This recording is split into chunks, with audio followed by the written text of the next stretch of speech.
Hello, my friends and followers, viewers. Today I'm going to read to you another episode of the Imitation of Christ. And as you can see, I'm still on my hike. This is like 2 hours into my hike now. Found another place, a beautiful place in the midst of the forest. So you can see it's really beautiful. And I'm going to read to you the 17th chapter and the 18th chapter. Get myself a little situated, a bit more comfortable. Good that way? Good. Okay. If you wish peace and concord with others, you must learn to break your will in many things. To live in monasteries or religious communities, to remain there without complaint, and to be perseveringly faithful until death is no small matter. Blessed indeed is he who there lives a good life and there ends his days in happiness. If you would persevere in seeking perfection, you must consider yourself a pilgrim and exile on earth. If you would become a religious, you must be content to seem a fool for the sake of Christ. Habit and tonsure change a man but little. It is the change of life, the complete mortification of passions that endow a true religious.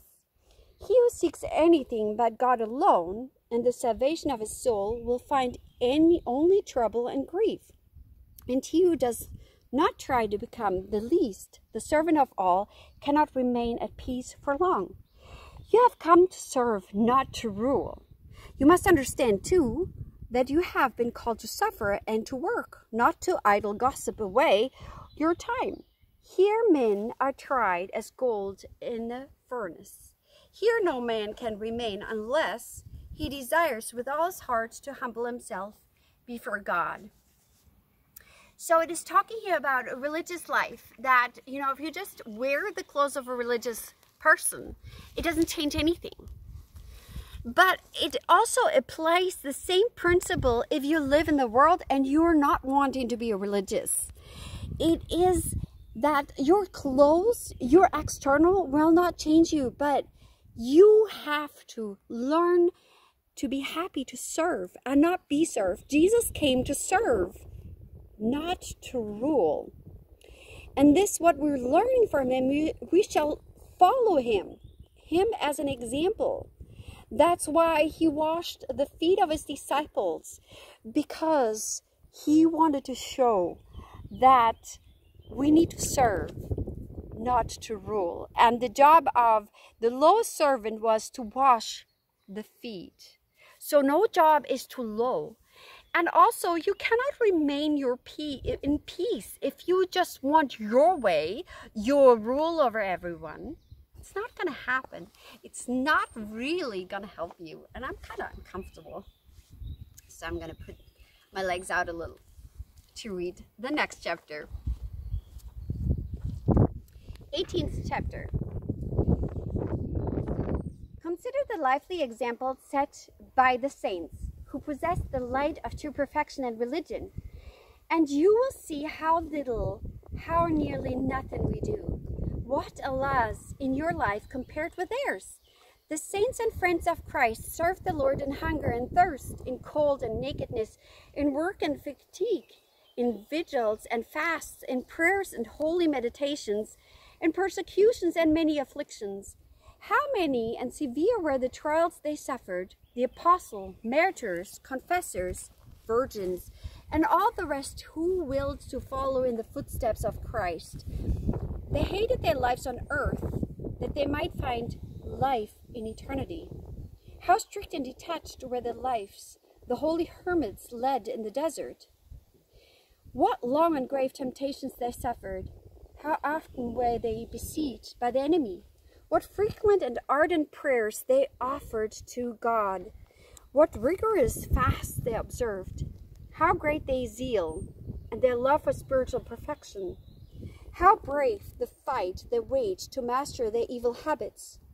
What pure and straightforward purpose they showed towards God. By day they labored, and by night they spent themselves in long prayers. Even at work they did not cease from mental prayer. They used all their time profitably.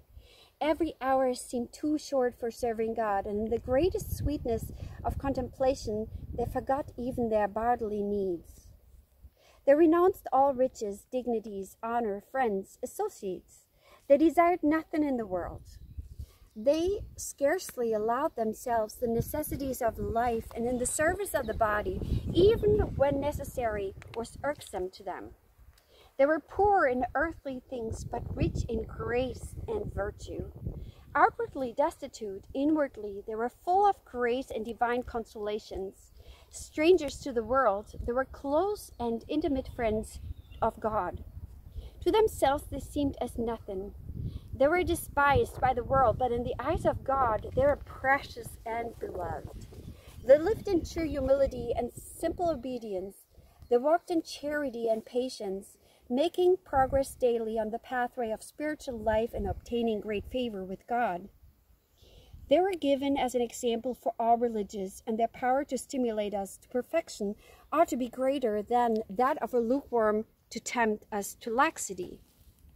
How great was the fervor of all religious in the beginning of their holy intuition!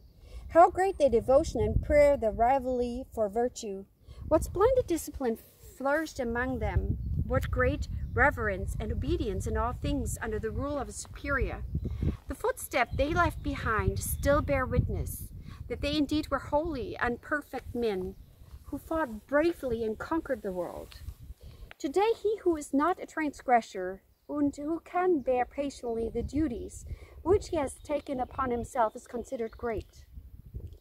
How lukewarm and negligent we are.